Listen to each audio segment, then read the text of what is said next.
চলো অংশু, তোমাকে আর এই অন্ধকার কুঠুরিতে পড়ে থাকতে হবে না। চলো।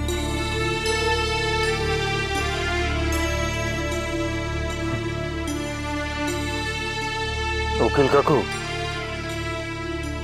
সবাই আমাকে জেলে ঢুকিয়ে জানা ভুল করেছিল।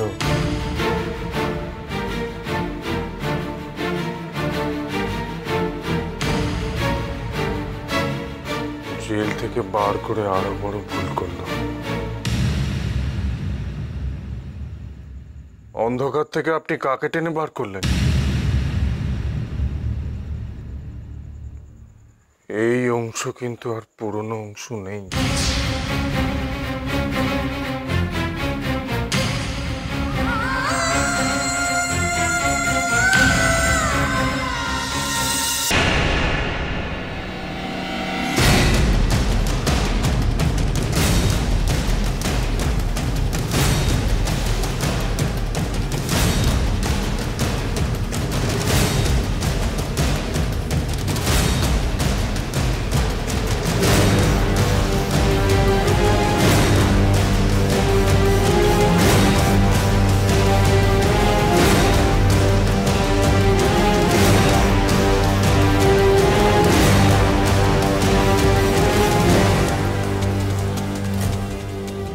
অংশু,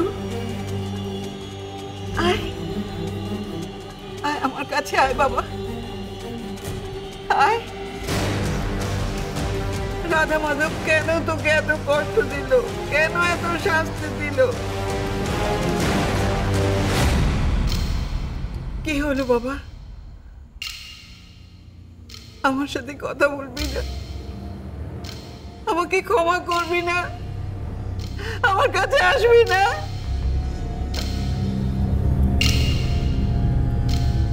কিছু তো বল অংশু, কিছু বল, কিছু তো বল। তুমি তো ফিরে এলে, তাহলে সোনামা কেন ফিরছে না? সোনামা কি অনেক দূরে চলে গেছে? তোমার জন্য চলে গেছে?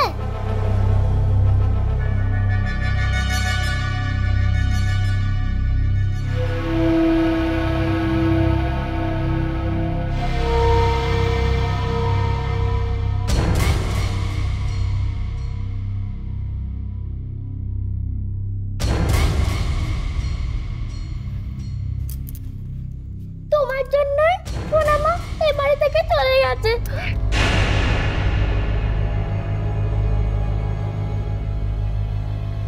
আলোর নাম যেন এই বাড়িতে আমি কারো মুখে না শুনি।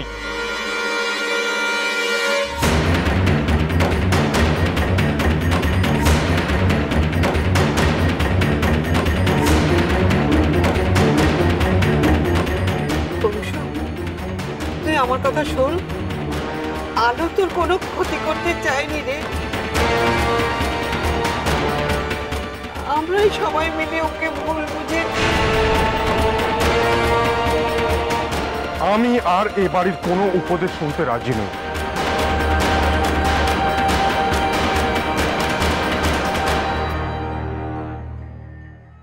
কারণ আজ থেকে আমি এই বাড়ির ছেলে নই।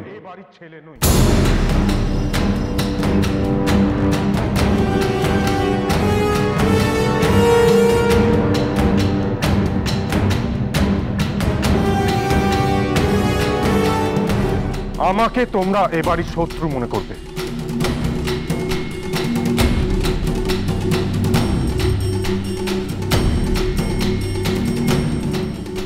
আমি থাকবো তো এখানে,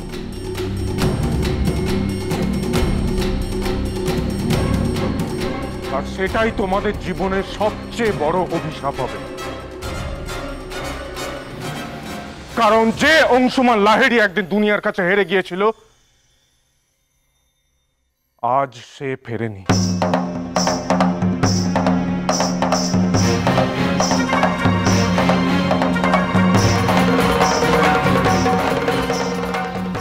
আজ যে ফিরেছে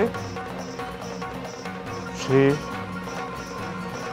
তোমাদের শেষ করে জীবনের প্রত্যেকটা খেলায় নিজের মতো করে জিতবে। তোমাদের জীবনটা দুর্বিষহ করে তুলবে।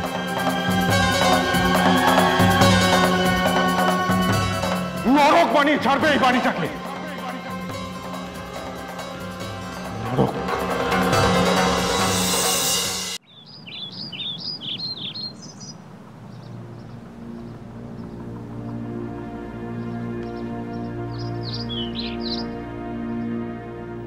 কেন বারবার এই বেঁচে থাকার ইচ্ছেটা ভদ্রলোকের কাছ থেকে চলে যাচ্ছে? উনি কি সত্যি ওনার মেয়েকে বাঁচাতে পারবেন না?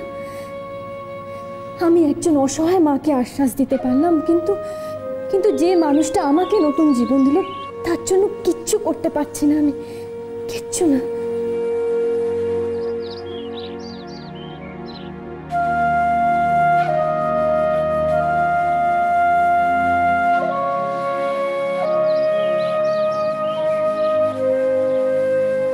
আরে কোথায় গেছিলেন আপনি? আমি তো ভাবলাম ওই ছেলেটা বেঁচে আছে। দেখবেন ও একদম সুস্থ হয়ে যাবে। আপনি কি সেই জন্যই? পারি না, আমি এই সমস্ত একদম সহ্য করতে পারি না। ওইটুখানি একটা বাচ্চা, ভগবান তাকে এত কেন কষ্ট দেবে? বাচ্চাটা মাকে দেখেছিলে? ছেলেটার কষ্ট দেখতে দেখতে যেন নিজেই শেষ হয়ে যাচ্ছিলেন। কি উত্তর আছে এই সমস্ত প্রশ্নের? আর আপনি আপনি নিজে এত কেন কষ্ট পাচ্ছেন?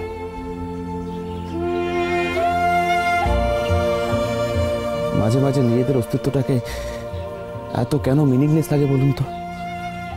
চারিদিক হাতড়ে বেড়াই, অথচ সবকিছুই ফাঁকা, হাতে কিছুই ধরা পড়ে না। সবকিছু যদি এত ভাষা ভাষা হয়, তাহলে কি আঁকড়ে ধরে বাঁচবো বলুন তো? সেই উত্তরটা আমিও খুঁজে বেড়াচ্ছি সৌরভ বাবু, কিন্তু পাচ্ছি কোথায়? তাই আমিও ফাঁকা হাতে ফিরে যাচ্ছি।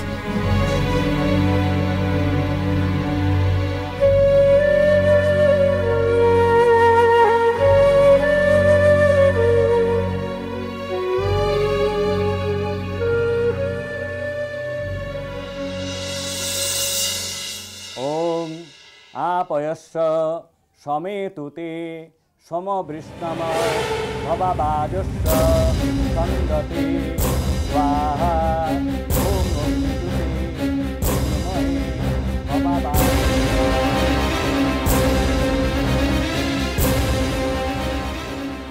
আমি নিজে হাতে আলোকে পুড়িয়ে দিলাম পুরোহিত মশাই। শেষ মুহূর্তে যে ওর মুখটা আমাকে দেখতে হয়নি, এটা আমার সৌভাগ্য। নানো লাগলো চোখে।